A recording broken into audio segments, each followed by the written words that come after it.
Right now, the day's biggest news stories from a Vegas perspective. This is the Vegas Take with Sharp and Shapiro.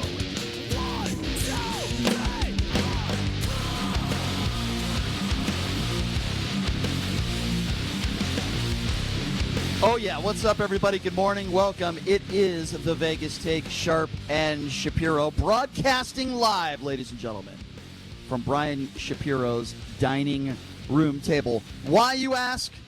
Because it is so important to get us out there live to you Monday through Friday. A lot to get to, a lot to go over here. Also, besides my co-host, we also have Chris Wynn. It is Monday. He's joining us here as well. And like I said, we got plenty to get to, plenty to go over as far as the latest numbers. And I hate to report it, but again, obviously that death toll is going up, sadly, now at around 9,654 deaths. We're looking at over 337,000 people that have contracted the coronavirus, and those numbers are going to continue to climb. That is an obviosity, sadly. Now we have Cuomo, who's speaking in New York right now. Is that a word? Obviosity, guys? Yes, it is. That's impressive. Yes, Mr. it is. Shapiro. Thank you, Chris. I appreciate that. I know you have a wonderful vocabulary as well. Anyway. I think Brian's been reading this weekend. Yes. No, you've been reading. Privately reading. Yeah, and we will get into that, right, Brian? Because JD has been reading. Why is your mic so low, by the way, Chris? Is it low? I could barely hear you. I'm just saying. Anyway, so let's run down a little bit of what we're going to do today. Obviously, this is a show about you. We want to hear from you, the good locals here in Las Vegas. We're going to talk a little bit about the Trump press conferences the last few days, what we've learned, what's surprising.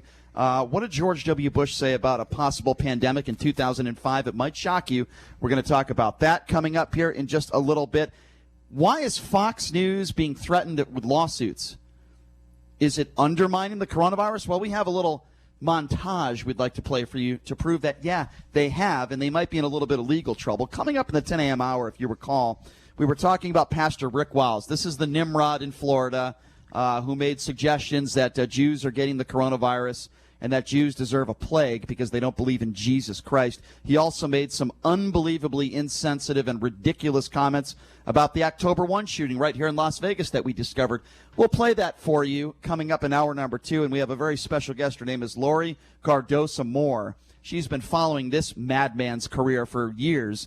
She's made appearances on Fox News. She's going to tell us what she thinks about this pastor, who I think is a complete imbecile. So that'll be coming up in hour number 2. Also, why is a Trump golf course still open? Well, we'll give you the answer to that. Guess what? Surprise. It has something to do with Donald Trump wanting to play on the golf course. And you're not going to believe what the Secret Service is paying for golf carts. We'll get to that coming up in hour number 3. The 30-year anniversary of the UNLV championship basketball team. It's amazing. It's been 30 years. The MVP of that tournament and the MVP that year, Anderson Hunt, will be joining us live coming up in hour number 3.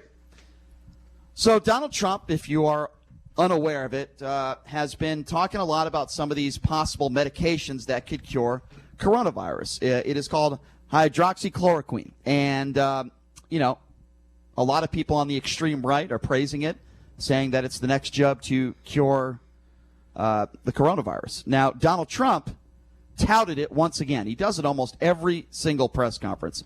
So on Sunday, here's what Donald Trump said about this drug, even though he admitted at the end that he's not a doctor. Have a listen to this.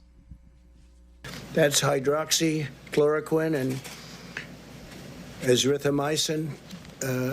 And again, you have to go through your medical people, get the approval. But I've seen things that I sort of like. So what do I know? I'm not a doctor. Well, that's where we agree. At the end of that statement, what do I know? I'm not a doctor. That might be one of the few truthful things he said in a very long time. So here's something interesting. Here's somebody that is a doctor. Here's somebody that is a scientist. Here's somebody that is an expert. That would be Dr. Fauci. So a member of the media wanted to ask a doctor. Completely legitimate question, right? They wanted to ask Dr. Fauci. They bring Dr. Fauci to the podium to ask about this drug. Have a listen to this exchange and how Donald Trump totally blocked the doctor from answering the question. Have a listen to this. You also weigh in on this issue of hydroxychloroquine. What do you think about this, and what is the medical evidence? That question? Yeah. Well, Maybe 15 15 times. You don't have to ask. He's your medical expert, correct? He's answered that question 15 times. Dr. Fauci, why? First of all, that's not true. Nobody had asked him that question in that press conference. There are obviously tests that are going on right now. The fact that Donald Trump would not allow Dr. Fauci to answer that question is beyond disgusting and ridiculous. And by the way, according to a new report from Axios, Fauci apparently got into an explosive fight with Trump trade advisor Peter Navarro over this drug. On Saturday, Axios' Jonathan Swan, they do a very good job, reported that Fauci called evidence supporting the effectiveness of the drug anecdotal, and then when Navarro touted it during a meeting, that comment from Fauci just set Peter off, one source told Axios, leading to a heated exchange. How about the fact that there could be some type of altercation in a meeting like that between Peter Navarro, who has no experience whatsoever when it comes to infectious diseases, Brian and JD, and and is basically a fringe, economic guy on Donald Trump's advisory team, right? Getting into it with Dr. Fauci. The fact that that could even take place is unbelievable to me, right? To imagine that takes place. And how funny was that the reporter pointed out, well, by the way, he is your medical expert, right? Dr. Fauci is the one person on your team who, along with Dr. Birx, that could address that question, and the president just dismisses it. He is the medical expert, but he's probably the only medical expert I've ever seen who is not taking into consideration the fact that thousands of people are dying today and the economy is being decimated today, and a vaccine in 12 to 18 months, while it may, and I know he's kind of changed his narrative, he's saying, well, I want the vaccine because this might be a seasonal disease. But the problem is that's 12 or 18 months away. That's not talking. Trying to get a vaccine and not worrying about a treatment or a cure today is not helping. You said Dr. Fauci dismisses the fact that people are dying today. Dr. Fauci doesn't. He's not worried about a cure or a cure or a treatment. Did you just say Dr. Fauci's not worried about a cure? He's worried about a vaccine. He's discussing a vaccine, Brian. That's what he's talking. And remdesivir, which is being considered as a possible drug in trials, it's actually 100 times more expensive than azithromycin and hydroxychloroquine. Okay, no, there's no maybe about that. It's kind of separate from what we're talking about. No, it's not actually. Well, it is actually. No, Anthony Fauci has endorsed. The reason that there is a beef there is because Peter Navarro has seen data from all over the world, and he's saying, I'm confident this works here. No, Peter Navarro was out of his depth on this, I promise you he has no business even confronting Dr. Fauci on this. Where he's coming from on this. Let me start, JD, to the first comments you made, which to me are utterly ridiculous. Everything I say to you is ridiculous in these times, Brian. No, that's not true. That is very true. Not everything, not true. But today, in the first 5 minutes, I would agree with you. You just said that Dr. Fauci doesn't care about the thousands of lives. I'm saying he's focusing on the vaccine. That's not what you said. And yes, it is. And that is not going. That's not what you just said. And that is not going to help anyone who currently has it. That's not going to help anyone who currently has it. You don't think Dr. Fauci wants this? You don't think Dr. Fauci wants this disease or this virus to go away as fast as possible? You don't think Dr. Fauci wants the economy back as fast as possible? You think Dr. Fauci wants more people to die? That is ridiculous. No, Brian, I'm saying focusing on a vaccine is not going to bring the economy back as fast as possible. Focusing on a vaccine and not a treatment or a cure is not going to help the thousands of people that are dying right now, Brian. And you know what? Why is that his fault? Why is he not focusing on a treatment or a cure? What do you think he's doing every day? Show me. Show you? Yes. He talks to the lab scientists every day. The one thing that's being discussed right now is hydroxychloroquine and azithromycin, and Anthony Fauci is saying it's anecdotal. Do you know why it's anecdotal, Brian? Because there hasn't been 90 to 100 days of studies in this particular situation. And do you know why there hasn't been? Do you know why there can't be? Because if in 90 or 100 days, the economy will probably have 2 or 3 more stimulus bills.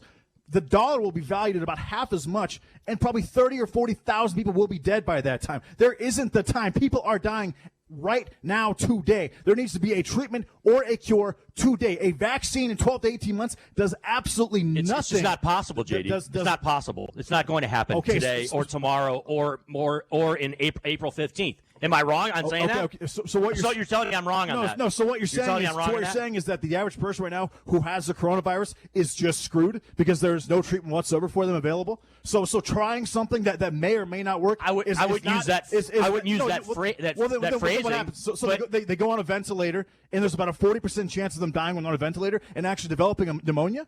I mean, no, what happened? You're presenting a question to me that is something that I can't answer, and that obviously, yes, there are people that are going to unfortunately pass away in the next 2 weeks, of course, from this disease. Is that the answer that you were looking for? Because that's the answer. That is the facts. No, that's the truth. The question. So is, I don't know why you're posing that question. What therapeutic or treatment measure is available right now to reduce their viral load or diminish their symptoms? There's nothing right now. No, there is hydroxychloroquine and JD, azithromycin. Brian. JD, Chris. There's been two studies that have been done with the drug cocktail of hydroxychloroquine and azithromycin. There's one that you and Brian have debated many times, the 30-person one in France, and then there was one also done in China, and the one in China obviously had many more subjects because there was many more people that actually had the virus at the time, and they did that. Other than that, there's been nothing that has gone through clinical. JD, Chris, there's nothing. Let me finish. JD, they're going through. I mean, how am I incorrect? They're going through clinical trials right now. Is that not right? They're going through clinical trials right now with those drugs and probably other drugs. They're going through clinical trials in New York, and not even clinical trials, but they're doing a study in New York State. Billy Bean and Brad Pitt in Moneyball. But it's Chris, there was a second study done in France. 78 out of the 80 recovered by the same guy who did the first study. All right, let me ask you a question about that study. That actually took place. Let me ask you a question about that study, because I also read about that study. That's Out of fine. all those people that were in that study, how many people had minor symptoms? Brian, that's the whole point. The drug is not a cure-all for severe symptoms. If you have ARDS or if you're further along, this drug, hydroxychloroquine, because the answer is there wasn't a lot. There wasn't a lot.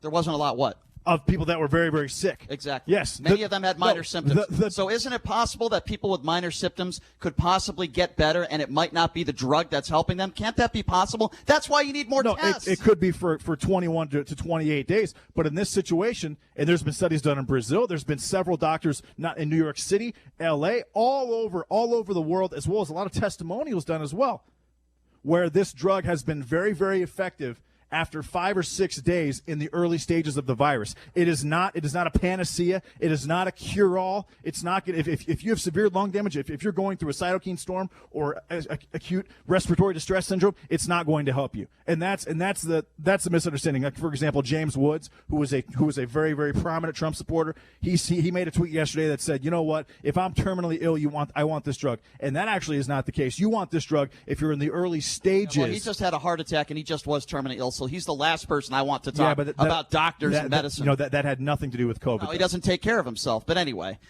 this is what we're looking at right now. We're looking at this drug. We're looking at, if it's going to be passed, if and when. But the bottom line is we don't even know if this is a cure. And by the way, the president in his press conference basically said it himself. It can't hurt. The doctors out there, including many health professionals, are saying, well, actually, it could kill you. It could cause a heart attack, and it could cause many other things. So once again, it's the president of the United States saying, it can't hurt. We have nothing to lose. And then we have professionals in the medical field saying, well, yeah, you could lose your life. There needs to be more testing. There needs to be more data, regardless of the situation we're in now. President Trump actually stated during that press conference as well that if you have heart issues, it can hurt you, which is true. If you can kill you, not just hurt you. No, if you have heart disease, because what hydroxychloroquine and azithromycin both do is they prolong your QR interval. So if you combine those two together and you have heart issues, there is a chance that it could cause an arrhythmia and you could die. Why are we listening to President Trump about medical issues? There are side effects, but Brian and Chris, there are side effects to every single drug in the world. It's a very valid question, though, that I just posed. Why are we listening to President Trump when it comes to medical aspects of this, Brian and JD? Because the medical experts are there to be medical experts, right? They're doctors, they're scientists, they're researchers. There's people that are in the know, okay, when it comes to all of the medical aspects of this that we need to be paying attention to. And in fact, we are paying attention to, because we're taking all these steps across the board, whether it comes to social distancing, whether it comes to shutting down businesses, whether it comes to, what we're doing in this country from a society standpoint. It is all based on science and facts and not on speculation and what it is that we think we need to do or what it is we need to do from an economic standpoint. There's not people out there, this notion that there's people out there that are in the camp of, oh, you know what? the economy be damned. We don't care if Americans don't go back to work. We don't care if, businesses shut down. We don't care if people die from depression or, commit suicide because things are going south. That's not the case. Which happened over the weekend. Out there like that. What people are doing and what people should be doing is following the medical guidelines and the people that are either doctors, scientists, or researchers that know what's going on. All right, we're going to open up the phone lines. What do you think about this? Obviously, myself, Chris, and JD, we have some different opinion when it comes to this drug and the way the president presents it in the press conferences. Your phone calls right now, 702-257-5396. Again, that number to call if you want to be a part of the conversation is 257-5396. Why don't we start off with Wayne? Wayne, you're first up on the Vegas Take. What's going on? Hey, what's up, Wayne? How are you? Good, Wayne. What's on your mind? The fear factor a little bit because you guys are really rapping with it. But I want to calm that down a little bit if you'll allow me. Well, you're doing a very good job of that. Go ahead. Yes. Very mellow, All right. guys. Thank you. The coronavirus, the corona sickness has been around for umpteen years. We have a cure for it. We have a vaccination, but nobody wants to accept the fact. What do you mean that the coronavirus has been around for umpteen years? With all due respect, sir, what are you talking about? This is the first time we've seen this here, and some scientists are saying late December, January is when it entered this country. Where are you getting that from, that it's been here umpteen years? Brian, okay. Oh, Brian, may you just answer it? I'm going to be honest with you, Brian, because you asked people to be honest and answer your questions. Please. Please. Okay, here we go. Back years and years ago, and I was involved in it because I'm involved and connected to NASA. Okay. We don't, sir, again, with all due respect, I don't care if you're connected with NASA. Can you please tell me where you got that information? It's way back when you went to school, Brian, when we first started arguing between Russia and China and going nuclear detonation. If you follow where we detonated nuclear weapons. I didn't follow that, and I'm not following you. Again, can you please tell me where your proof is that this has been around for years? You're the only person to say this. I mean, all the doctors and experts are saying one thing, and you're saying something else. Who should we believe? No, Brian, you're listening to something in the news, and it's... What do you mean in the news? The president, his administration, every doctor, every scientist is saying that this is a new virus. I'm going to override you for a minute, because I'm on the table with this, Brian, and I just... So for God's sake, just make a point. It's all overriding these days, I guess. Right, guys? I guess, Brian, because you're all excited for an answer, bro. No, actually, I'm not. Actually, I'm not excited. I'm excited for my next caller. Have a nice day. 702-257-5396 is the number to call. Oh, my good grief, man. Wayne, really good call, man. 702-257-5396. Let's go to Malik. Malik, you're next on the Vegas Take. What's going on? What's up, Malik? Yo, fellas, man, that dude was on some kind of heroin or something. I don't know what the hell he's doing. Yes, he was. Yes, he absolutely was. But this is what I say. I say let's try the test dummy, the number 45. Let him try that drug, and JD and all of his supporters. Let's use them for the model for that drug that I can't even pronounce. And the president said that sounds legal. Yeah, that sounds great. The president said he'd be willing to try it. Remember? He did say that, yeah. In the press conference. So why don't he be the first one to try it, and you too, JD? You know, honestly, if I had COVID-19 and my symptoms were bad enough to be hospitalized, but I didn't have severe lung damage, I wasn't going through ARDS, I wasn't in a situation where I was put on a ventilator, I would definitely try that drug cocktail because it does seem to work in early stage cases. But you know what, JD? I don't know if I have it, and neither do you, because we can't get a test.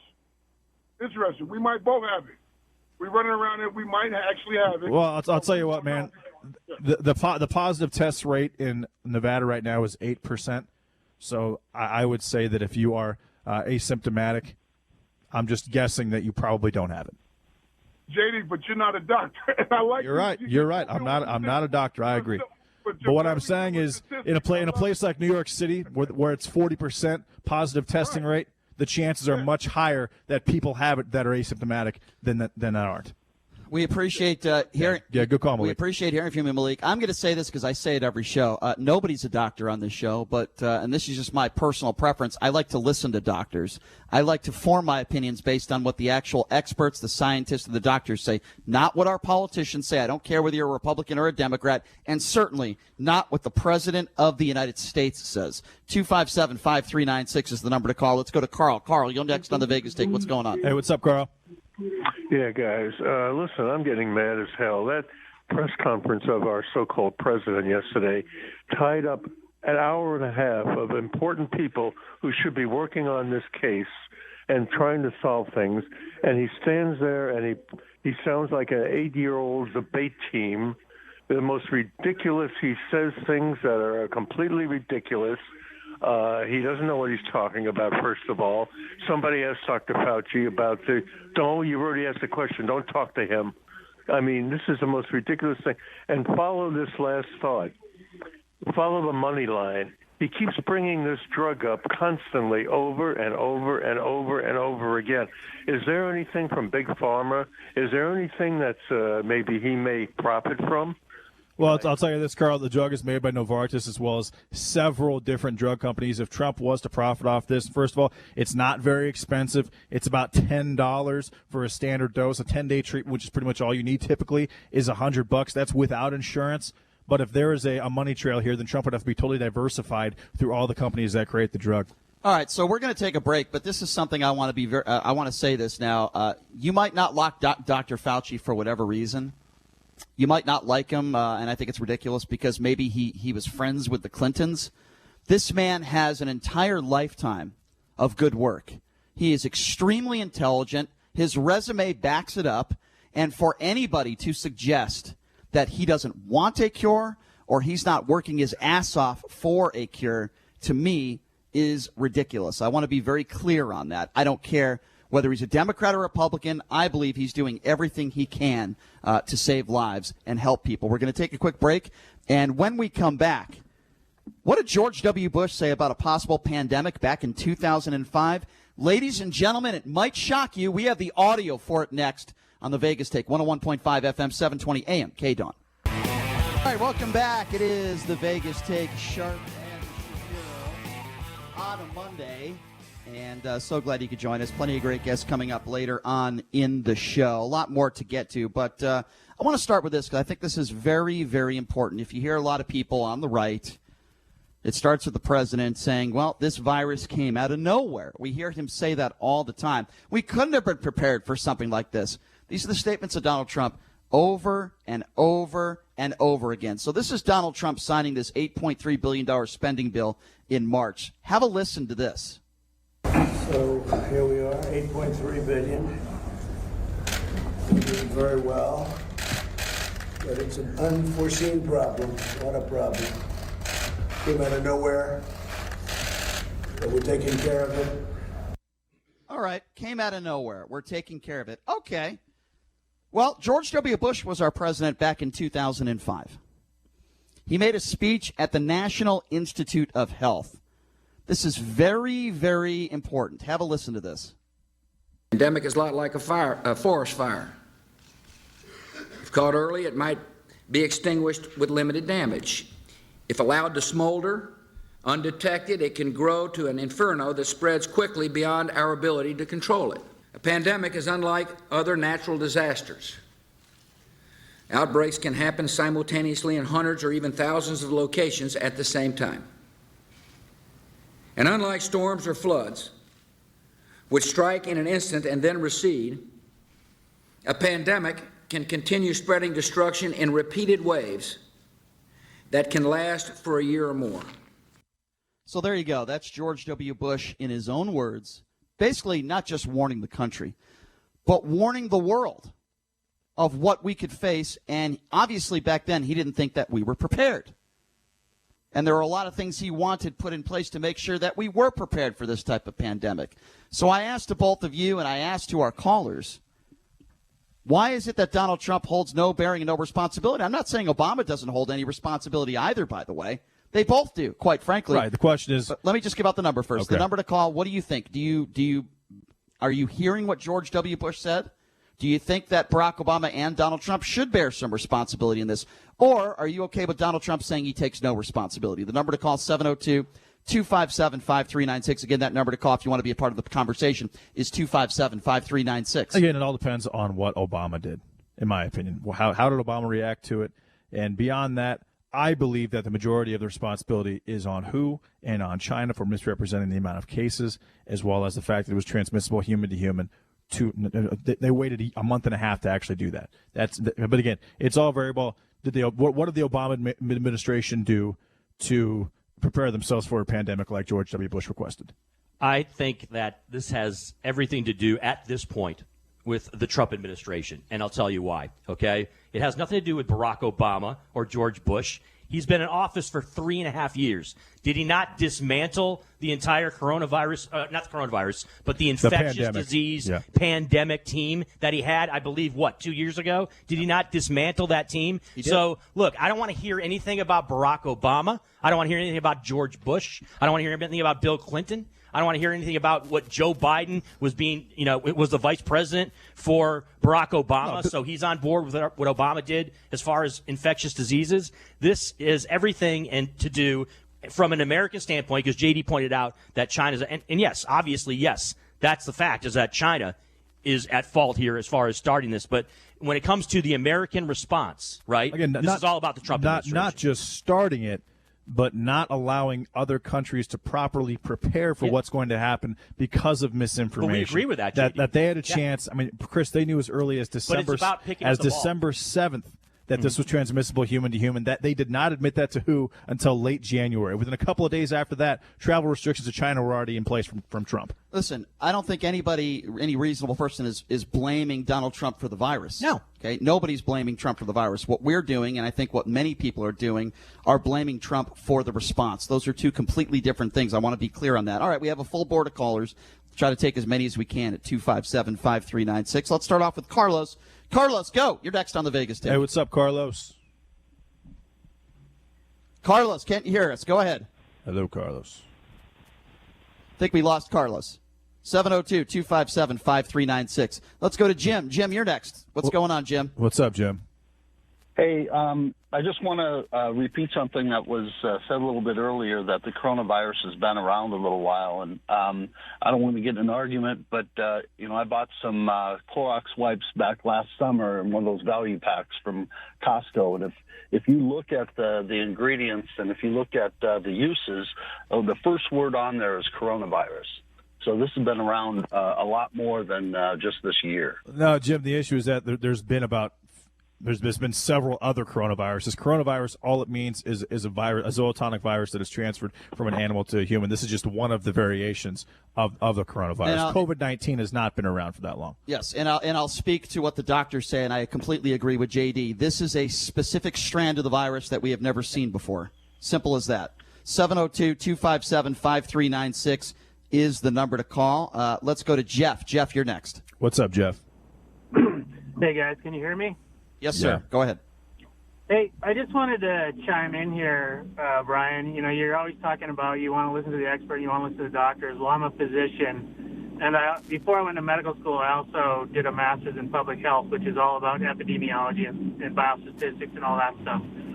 And you're always referring to Dr. Fauci as a quote-unquote expert, but he is. Maybe what you don't realize, though, is that this is not really a medical. What's driving this is not medical information. What? Everything we're doing, just listen, okay? Everything we're doing policy-wise is being driven by epidemiologic information and information that is being derived by mathematical, statistical, epidemiologic models. It's not a medical thing. What Fauci is doing, I mean, he's not sitting there on his kitchen table at night with an HB1 pencil figuring out, what's going on.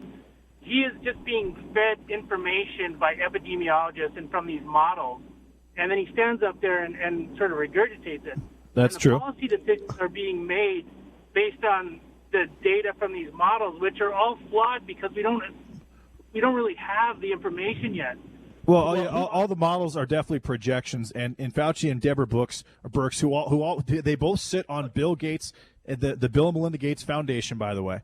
but the models that they're being used are University of Washington models, and I'm guessing that Bill Gates has something to do with those particular models. But you're right; they're all based on all the mitigation and the lockdown. This is all based on projections. Okay, so JD and the caller, let me pose this question to you guys then. If you're not going to listen to Dr. Fauci or Dr. Birx, who should we be listening to? Well, I'm not saying you can't listen to them, but what I'm saying is, yeah, nor am I.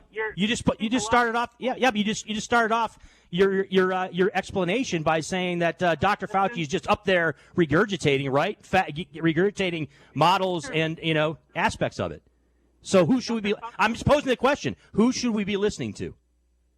Well, that's a tough call because nobody's giving good information. During a pandemic, you don't know. You can't name anybody that you think we should listen to as a leader during a pandemic. I find that to be very problematic, sir. Well, I think the problem is that, again, Dr. Fauci is an allergy immunologist. That's his training. He's not a virologist or an infectious disease guy.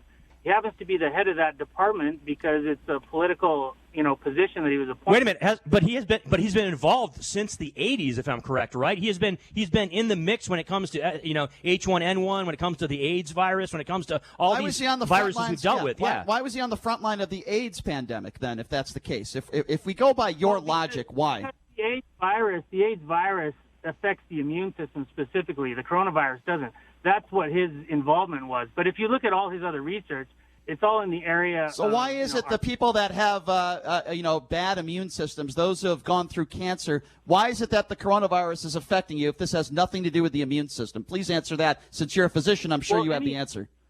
Okay, I do, Brian. Any infectious disease is worse in somebody who's immunocompromised because whether it's a bacterial infection or a viral infection, your immune system is important in fighting that infection to some degree, even if you don't have, immunity to it. So anybody who's immunocompromised is going to be doing worse with any type of infectious. Let me ask you a question. And correct me if I'm wrong, but what actually happens when someone's lungs fill up with water or fluid is it's a cytokine reaction, which is actually an over response by the immune system in the situation. Is that correct? Well, it depends on what you're talking about. There's lots of different scenarios. All right, well, we don't have to go through all the scenarios, but I want to ask you one more question, and I think this is a very important one. You tell me that you're a physician, and I believe you. You're telling me during the biggest pandemic in our lifetime, as a physician, you don't find it an issue that the President of the United States can't find you one doctor or physician that you think is credible enough to get up there and give answers? Please answer that question directly as a physician. Please, go ahead. I will. I'm not saying Dr. Fauci is not credible and not well-meaning. What I'm saying is there are no physicians in the world that have some kind of magical inside information. Exactly. So we're screwed? Is that what you're saying? Well, no, there's no physician in the world that's been alive since something like this has happened. The last one was 102 years ago, and actually, Brian, there is another physician that Donald Trump has brought up to the forefront, which is Stephen Hahn, who is actually the head of the FDA, who's also a doctor who also kind of touted hydroxychloroquine on Saturday. Mm-hmm. I didn't hear him talk about that. I guess I'm just struggling for you. I'm just struggling to figure out what exactly your end point is here. What is your end game when it comes to this phone call? There is no end as far as what you wanted to project. 702-257-5396 is the number to call. Let's go to Troy. Troy, you're next up on the Vegas Take. Hey, what's up, Troy? Hey, good morning, guys. Hey, you're right. This is a brand new disease or virus, whatever you want to call it.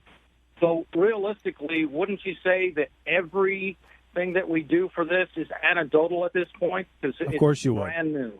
Absolutely. And that's the point. The problem is we don't have 90 days or 120 days or, in this case, 12 to 18 months to get a vaccine or to come up with a legitimate clinical trial, because by that time, again, the economy will be in pieces. We'll have multiple stimulus packages. That's what's going to happen. And there'll be 30 or 40,000 deaths. What do you mean we don't have time? That's what's going to happen. No, Chris. That's what we're in the process of doing. So why not introduce a possible treatment to prevent that from happening or to stop the bleeding from happening or stop the damage from being over the top? They are introducing possible treatments, but there's a difference like hydroxychloroquine and azithromycin. And a vaccine. Yeah, they're two different things. We're not talking about a vaccine. A vaccine doesn't help anybody right now. From everyone, including the president. Say that again, sir. I'm sorry, we didn't hear you. I say we need to be able to get information from everyone, including the president. Do you think the MyPillow guy should get up there and make a speech longer than the doctors? What do you think about that?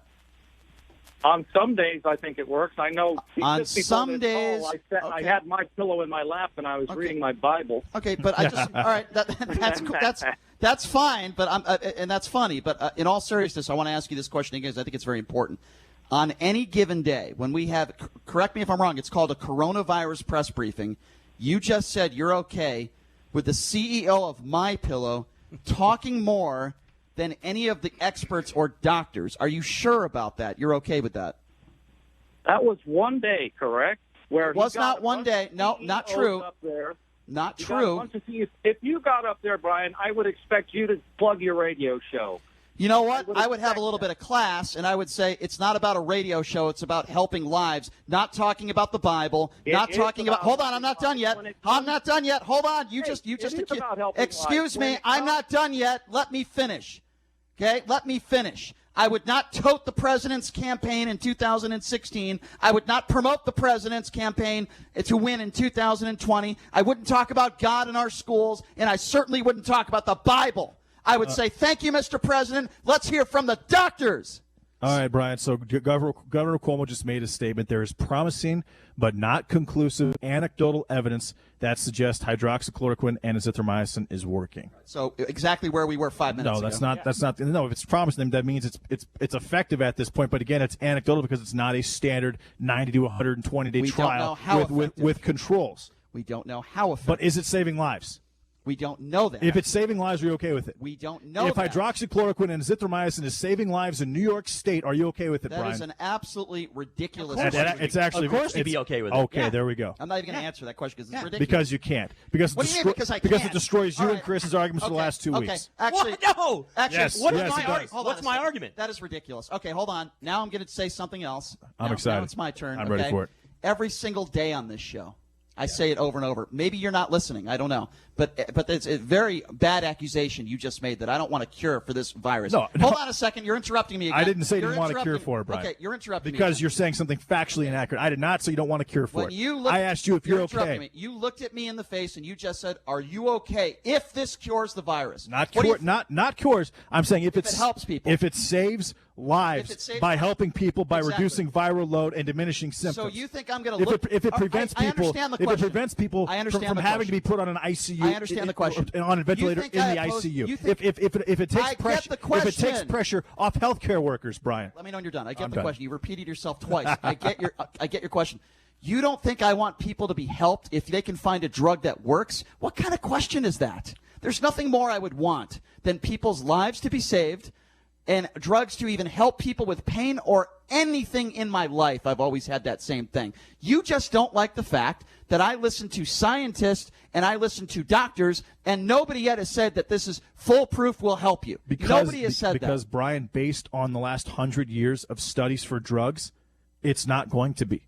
But they don't have it. Right now, there is no choice. Right now, you have to. There needs to be some type of therapeutic measure or treatment to help these people not be put on a ventilator and not die. And if a drug like this can do that, whether it's touted by Donald Trump or Bernie Sanders or Joe Biden or an anarchist, I don't care who it is either. And it seems like there is this problem with particular members of the media that Donald Trump has been touting a drug that hopefully I'll tell you where the problem is. That does actually save lives because he's not a doctor. Again, it doesn't matter who comes up with the drug as long as it's saving lives and it's helping us get out of this funk that we're in. Wait a minute. So Donald Trump's going to come up with this type of cocktail? Obviously, he's not coming up with the drug itself, but he is endorsing the drug. He is touting the drug, the combination cocktail. We all would endorse based on a lot of. It wouldn't just be Donald Trump. No, we all would. But you're saying that there's not going to be consistent empirical evidence of it, and you're right, there's not going to be because we don't have the time to produce it.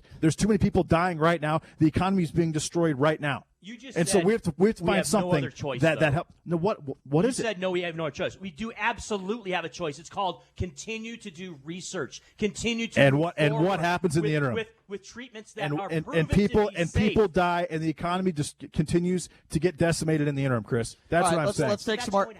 Let's take some more phone calls at 257. So you're saying it's inevitable. Let's take some more phone calls at 257-5396. I will also say I have a huge problem with the president touting a drug, but then when a doctor is asked about it, the president doesn't even allow the doctor to answer the question. That is outrageous. 257-5396. Let's go to Renee. Renee, you're next up on the Vegas Take. Go ahead. Hey, what's up, Renee? Renee, are you there? 702-257-5396. We must be having issues with the phone lines today. Let's go to Dwayne. Dwayne, you're next up on the Vegas Take. Hey, change the number from 19 to number 45 because 44 ain't got nothing to do with it. That's the way I look at it. That's perfect, Dwayne. I really appreciate that. Yep. Okay. All right. Have a good day. Yeah, perfect. All I'm saying is if George Bush, which obviously Barack Obama was president after George W. Bush, if George W. Bush said that we weren't ready for it and Barack Obama and his administration didn't do anything to put us in a position to be ready for it, that would be something. But if they did, if they made a lot of measures and Donald Trump actually reversed those, then it would be on Donald Trump. That's what I'm saying by that. So no responsibility. You don't put any responsibility towards Trump? Again, I don't know what the Obama administration did to prepare the country. Let's just assume they did nothing. Let's just assume they did nothing. Then no, I don't. You don't put any responsibility on Donald Trump. But if the Obama administration did do something and the Trump administration actually reversed that and put us in less of a position to be prepared, then I would put it on Trump. But JD, I don't understand the connection between Obama administration and the Trump administration when it comes to a global pandemic that just came onto the scene 3 years into Donald Trump's administration. Okay, because George Bush made Obama? this statement in 2005? Is that right? 15 Yes. years ago? Who was president of the United States for 8 years after George Bush? Who had an opportunity to prepare the country for a pandemic? The Barack Obama administration did. So what I'm saying is I'm saying who was president? Because 3 years ago. if Donald Trump was president after George Bush, that would make sense. Then that would be all on him. But if the Obama, you're just not understanding. But if the Obama administration actually put in measures in place and then Trump reversed those, then it would be on Trump. But if he did nothing, then in my opinion, they're on the same level. I want to get back to the phone calls, but let's also remember this isn't the first week on the job for Donald Trump. He's been in office for 3.5 years, almost a full term. And a virus like this hasn't hit in 102 years. You admitted yourself that he had a global pandemic team he dismantled. So I don't really understand the connection Yep. between Barack Obama and the Trump administration. What do you guys think out there? Let's get back to our busy phone calls. Let's go to Mike. Mike, you're next on the Vegas Take. Hey, what's up, Mike? Hey, how you doing, guys? My uncle died of AIDS a couple years ago, and they told him before they had some experimental drugs. Now they told him that this may not work, but it shows promises. It works in some people, but it's promising, but it may not work for you. Of course, he took it because life in any form is precious. So, this whole notion of this is not we don't have the evidence. If you have a disease or something and you're trying to fight, you should be able and be allowed to take that. Which you are. And it's called the right to try law, which Trump just passed a couple years ago. And another thing, I love how all the liberals love George Bush now. Okay, who are you speaking who loves who are you? Hold on funny. a second. Excuse me. Hold on. Let me respond to this. Who are you calling a liberal, sir? I'm just curious. Well, I know the other guy, the guest. I hear him talking about how.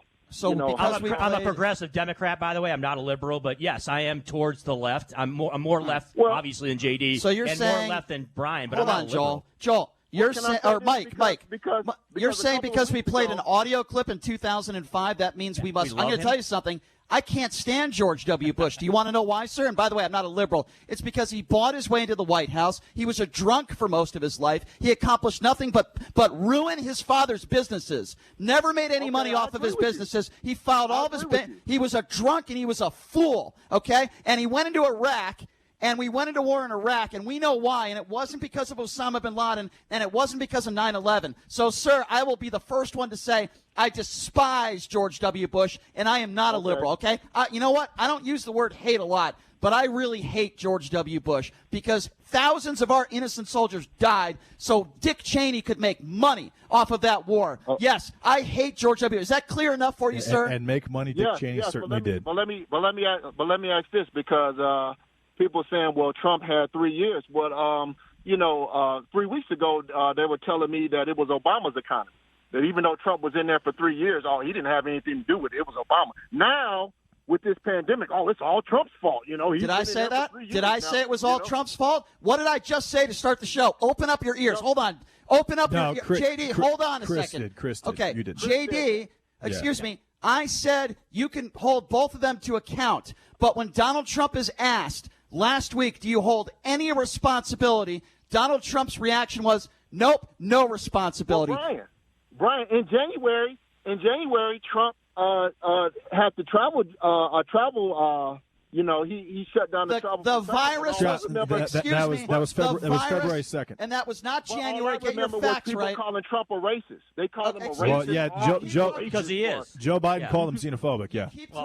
And he is racist. You keep talking all right, Chris. You keep talking about other people. I only speak for myself. Number one, and number two. By the way, once we have people in this country that already have the virus, what good does it do if you ban those people from coming in here? The virus was already here. 702-257-5396. And let me quickly point out to you, Brian, call, I did not say that I felt Donald Trump is responsible for the coronavirus. What I said was that I felt that the response from a United States aspect, obviously which is controlled by the Trump administration, was not adequate. Understood. Let's go to Joel. Joel, you're next. Go ahead. What's up, Joel? Yes. Good morning, guys. With regard to this drug that Trump is touting without any real evidence to suggest that it works except anecdotally, and there is a huge difference in the science world between anecdotal evidence and empirical evidence. I know. You brought this up last time you called in, Joel.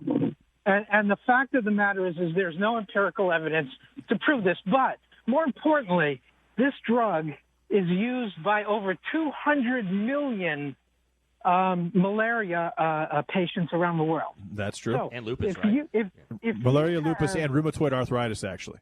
That's also correct. You're absolutely right. So my question then becomes, if you're going to assume that this drug is going to help people with COVID and take it away because there's only a finite amount of this in the world right now, and make it more difficult for people who have malaria or the other ailments that you just listed, JD, how do you justify that? Well, I'll tell you, I've actually done the math on it. There's about 2.5 million people in the United States. We're talking about the United States right now that have either lupus, rheumatoid arthritis, or malaria. And as of Saturday, the United States had 29 million doses of this virus. They're making more, and they're getting more from India. But I understand where you're coming from. Obviously, there needs to be some of this medication or all this medication available for those who have been using it for their entire life. I totally agree with that, Joel. All right, so here's what we're going to do. Thank you, Joel. We're going to take a break, but when we come back, this is going to be really interesting. Gentlemen, as you remember, we had this. We were talking about this pastor, Rick Wiles from Florida, this absolute buffoon, hateful man who said that Jews are getting the coronavirus going in synagogues and it's a plague. And the reason why they deserve a plague is because they don't believe in Jesus Christ. He's made some controversial comments, some hate comments about the October 1 shooting in Las Vegas. We're going to get to all that. And he decided to take an hour and a half and do his stupid little Periscope podcast and talk about us. We're going to have a guest on called Lori Cardoza-Moore. She's an evangelical leader that's been called a rabid Zionist from this man as well. We'll take a break, be back right after this. We'll hear it all. Coming up next, you're listening to The Vegas Take.